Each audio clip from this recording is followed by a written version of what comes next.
When life gets unpredictable, preparation matters. In medicine, it's all about staying alert, ready for whatever comes through the door. On the road, it's no different. That's why Volvo designs vehicles to help anticipate risk, reduce harm, and protect lives. The Volvo XC90's advanced safety systems inspire confident decisions wherever the road takes you. The Volvo XC90, for life. Proud sponsor of the Pit Podcast. Learn more at volvocars.ca/safety. George Boussios joins me now. He is the president of Taxi Champlain Taxi. Hi, George. Hey, Elias. How are you doing? I'm doing well. A couple of things I want to talk to you about. One is the what's going on in your industry. I heard some news about the city paying or somebody paying for plexiglass in the vehicles and disinfecting. What's the situation right now for your industry when it comes to that, to protecting drivers? Well, we're down about 80-90% in clientele. Our drivers are all staying home. They're afraid for catching it and spreading it themselves. Is the do you think the CERB, that the $2,000 payment is adding to the reason why so many drivers are staying home? 100%.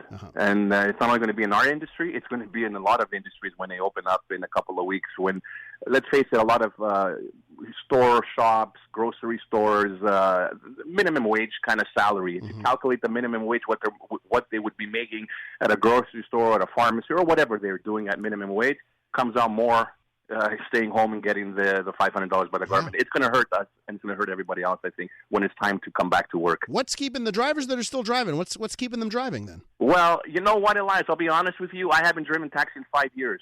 My driver doesn't want to work. We are an essential service. We have calls. People are waiting. Doctors, nurses, PABs that need to go places. I started working on Monday. Wow. I said I have to do it. And I put a plexiglass. Yeah. My wife doesn't want me to do it because I have I had a health issue a few years ago. Yeah. But I do believe we do have a responsibility. We have been in the front lines from the beginning. We haven't gotten the credit that the drivers deserve because when this all started, they were in a car without any type of protection. Yeah. And they were driving people that probably were positive going from clinics and testing. Let me tell you, I was seeing, in my, jog or walk when I would take one on the weekends, I'd see taxi drivers, stop in front of buildings and they'd go to the back of the vehicle and they open up the door and they'd walk a senior, right to their door with their groceries, and those are the types of things. You mentioned essential service for people that don't have anyone else. You got to rely on taxi drivers, right? And we're calling our drivers one by one and offering them the plexiglass. We actually bought a whole bunch of products in our office that they can come and fill up their Purell bottles, their gloves, and their masks. Yep. We want them on the road. I don't think we have enough work for everybody that we had before the virus, but we need people on the road right now because people need to get around, and I do believe people are going to be afraid to get into a public, into a metro or a bus. So I think true. It's even more vital. Yeah, when work gets started back up, you may see an uptick in that sense, right? People that have to get to work, but they're going to take the taxi to and from as opposed to public transit. I think so, too. And like I said, I've been doing it now for 2 days, and I have the plexiglass, and everybody that comes into my car, they actually are happy and relieved and feel safer behind the plexiglass. Plexiglass, yeah. So let me ask you, the plexiglass, the cleaning supplies that you're offering, did you get a subsidy? Is anyone paying for this, or is this out of your pocket? To make a long story short, about 3-4 weeks ago, a Montreal gaming company called Hacks, CEO John Gurman contacted me. They make masks for gaming, and he wanted to offer us masks. So the story went out on TVI and CTV. They came here. They were doing an interview with us on the street, and guess who rides by? Valerie Plante. She got upset because we had a group. She recognized a couple of reporters. We told her what we're doing. She loved the fact that we're giving masks out, and we were giving it to our clients. And she said she's going to work on it to give us more protection and help us financially with it. But that took over 3 weeks. In those 3 weeks, we already had cars with plexiglass. They paid from their pocket. So cars owners were investing in that.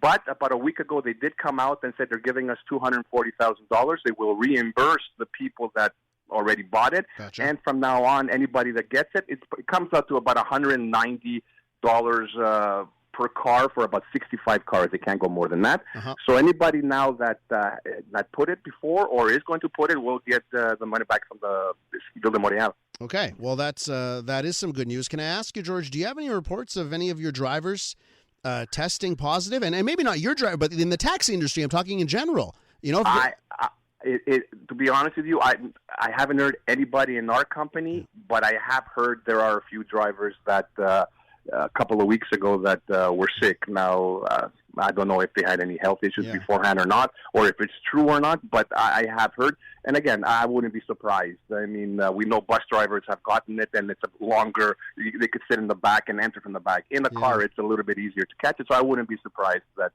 some drivers did catch it. And that's why a lot of them don't want to work. Yeah, of course. George, before I let you go, I want to ask you about your family because, I had the opportunity to meet your sister I think just over a year ago at an event that I was hosting, and your sister requires special care. You've got a mother who is living alone and requires, I think, assistance from the CLSC. What is happening? Is your sister in a CHSLD? Well, my father got sick a few years ago. We had to put my sister in the CHSLD, and she's in the same place where my father is at Notre Dame de Merci. Gotcha. The service there has been great. The nurses, the doctors, everybody's been great. They actually do FaceTime with me maybe 3-4 times a week. Oh, wow. My father's not doing very well. My sister is okay. She's just bored because if you remember my sister, she's completely handicapped, but her mind is there, and she likes to go out and have her coffee and her stuff. So she's locked in her room and can't do anything. Yeah. My father now is in a different situation. He's not doing very well. He had an infection, and he's tested negative. But to be honest with you, I'm waiting for it. Now, my mother is at home with CLSC, and this is why I get upset, because she's a senior just as we talk about the seniors in senior homes, but we forget about the seniors that are living at home alone, that rely on the CLSC and their nurses and their PABs to come, whether to bathe them, to give them their medication, or to just make sure that they're eating something. And that's not happening now because there's a shortage of people and all of the other risks that people are worried about. I found my mother on the floor on Monday, and that's when I contacted you because I was really upset about this, how they cut her service from 3 times a day now only to the morning. I found my mother on the floor on Monday. I didn't want to take her to the hospital, so I put her in bed. And then Monday morning, the CLSC nurse went, and she called an ambulance and took her to the hospital. Now she's at the Jewish now for about 10 days.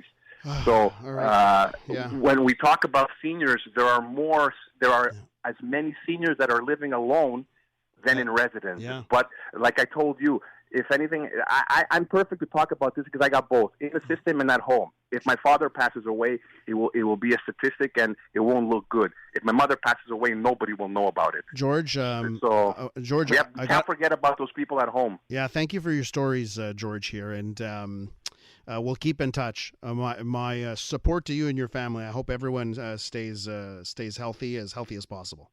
Thank you, Elias. I appreciate the time you give me. I really do. Thank you very much. Stay safe. That's George Boussios, president of Taxi Champlain.